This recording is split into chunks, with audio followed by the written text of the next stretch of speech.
어쨌든 청와대와 여당의 지지율 추락으로 야당은 좀 득을 받겠죠. 특히 통합당 의원들은 최근 호남의 수해 현장으로 달려가서 복구에 힘을 보탰습니다. 어디서 오셨습니까? 자, 이쪽으로 들어가셔서 도움이 필요한 집 한 군데를 찾으셔서 호수 없나 호수, 물 호수. 수해 복구를 돕기 위한 봉사활동을 하고 있습니다. 의원들이 28분인가 오셨다 그러고 각 집마다 들어가서 가재도구 정리하고 그릇 씻고 하는 일, 쓰레기 같은 것은 나름대로 아주 열심히 다 많이 했습니다. 지금부터 저희가 사진으로 쭉 만나볼 텐데 최근에 통합당 의원들 많은 인물들이 의정활동을 일단 잠시 중단하고 수해에 지금 전념하러 갔거든요. 근데 여기서도 좀 여러 가지 반응들이 나온 것 같습니다, 이 위원장님. 네. 최근에 여당의 모 국회의원이 이상한 억양을 쓰시는 분들이 있다고 이야기를 하는데 지금 일단 호남 지역에 이상한 억양을 쓰시는 분들이 꽤 많이 내려가신 것 같아요. 지금 우리나라 사실 구례라든지 이쪽 곡성이라든지 이런데 수해 피해가 굉장히 많이 났거든요. 예.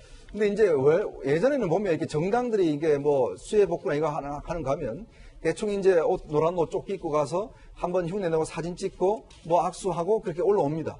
이게 어떤 그럼 나중에 저도 이제 취재를 내려가 보면 예. 정말 이 수해 복구 진짜 하시는 분들 같은 경우에 굉장히 뒤에서 욕을 많이 하세요. 아니 도대체 우리를 무슨 사진 찍는 용으로 왔느냐 이런 욕들을 많이 하시거든요. 실제로 그래서 그거는 신문에 나지만은 앞에 공사하는 신문에 나지만은 그 이후의 것들은 잘 보도가 안 됐어요. 근데 이번에 이제 야당이 보니까 여러 가지로 좀 많이 달라지는 게 느낌이 있습니다. 특히 이번에 수해가 났을 때 가장 먼저 호남으로 내려갔지 않습니까? 딴 데가 아니라. 그러니까 여당이 원래는 먼저 내려갔어야 되는데 여당이 주춤주춤한 사이에 바로 이제 김종인 위원장을 비롯해서 다 이제 호남으로 내려갔고 거기다 또 주호영 원내대표가 내려가서 1박을 했어요. 또 1박한 것도 모자라서 본인의 지역구의 의원들과 보좌관들 300명을 전부 다 또 현장에 투입했는데 문제는 이 전혀 통합당이라는 표시를 내지 않고 그냥 일만 한 겁니다. 이제 그러다 보니까 이게 이제 입소문이 나면서 진짜 이게 통합당 의원들이 사실 통합당이 지난 총선 때 호남에 후보조차 거의 못 냈습니다. 정말 불모지나 다름없거든요. 그럼에도 불구하고 이번 같은 경우에 이 진정성이 좀 통한 게 아닌가. 사실 정치라는 게 딴 게 없습니다. 서로의 진정성이 통하는 게 제일 중요하거든요. 아마 이번에 저는 수해 활동은 정말 잘했다라는 생각이 듭니다. 예. 수해 현장을 찾았던 주호영 원내대표는 사실 앞서 저희가 짚어봤던 이 지지율 반등과 관련해서는 이런 말을 했습니다. 저희들이 이제 노력하면 조금씩 올라가는 것은 느끼고 있는데 더 노력을 많이 해야 되겠구나 이런 생각을 많이 했습니다. 우리가 노력한 만큼 국민들이 알아주시는구나 하는 그런 어떤 믿음도 갖게 돼서 국민이 아쉬워하고 필요한 것을 여당보다 훨씬 더 정교하게 잘 만들어야 되겠다 그런 각오를 하게 되었습니다.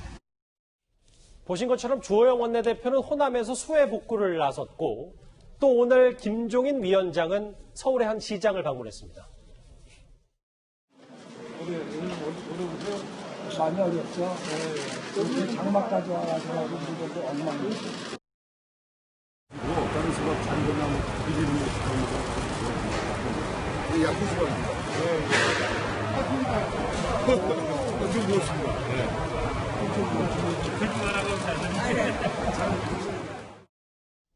예, 화면을 좀 만나봤는데 하정대 국장. 예. 사실 냉정하게 봤을 때 야당이 최근에 뭘 잘했다고 하는 건 저도 기억이 나는 건 없는데 다만 이 수해 복구에 관련돼서 주도권은 이번에는 야당이 좀 잡은 거 아니냐라는 평가도 있거든요. 동의하십니까? 그렇죠.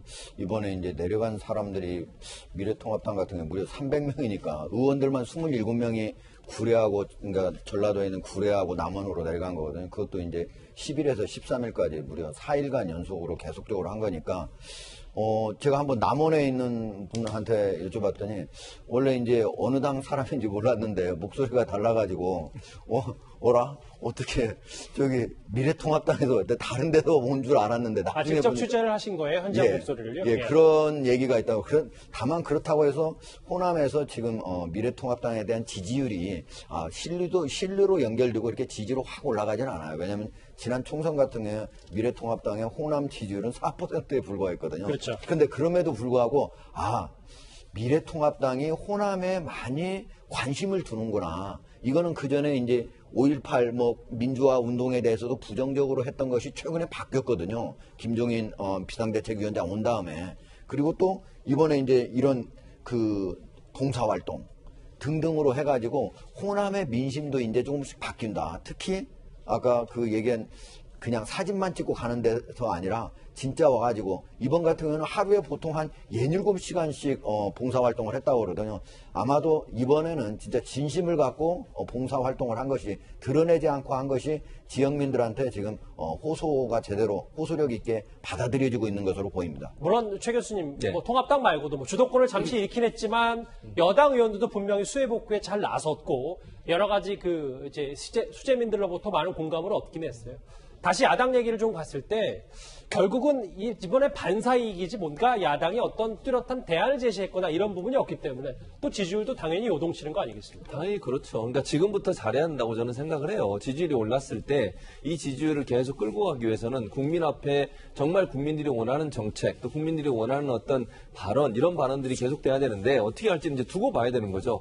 아마 지지율이 어느 정도 오르고 나서 더 관심을 갖고 국민들이 지켜볼 가능성이 있어요. 통합당 의원들이나 아니면 통합당 관련된 분들이 정책을 어떻게 입안하는지. 또 이번에 어쨌든 정강 정책을 새로 발표했지 않습니까? 저는 정강 정책의 많은 부분이 긍정적으로 평가받으시는 부분이라는 생각이 들어요. 다만 이게 이제 실행이 돼야 되는 거잖아요. 말하고 나중에 실행이 안 되면요. 예. 또다시 지지율이 떨어질 수 있는 위험성은 충분히 있다는 저는 생각이 들어요. 뭐 제가 볼 땐 당내에서도 이런 정강 정책의 내용에 대해서 반발하는 분도 계시는 걸로 알고 있는데 저는 그런 개인적인 어떤 이해관계가 아니라 국민이 원하는 게 뭔지를 좀 생각한다고 하면 정강 정책도 많은 부분이 실행됐으면 좋겠어요. 그렇게 되면 더 개혁적인 모습이 보이지 않겠습니까? 예전에 통합당이 갖고 있었던 수구적인 모습이라든지 또는 뭐 너무 가진 자의 입장에 선다는 비판을 면할 수 있는 중요한 기회가 있는 저는 봐요. 그런 차원에서 본다고 하면 이 지지율이 계속 가기 위해서는 말조심도 하셔야 되고 정책이 개혁적으로 민주당보다 더 개혁적인 방향으로 가는 그런 정책들이 지속적으로 계속 나와야 되고 실행돼야 된다. 그래야만 이 지지율이 계속 상승할 수 있는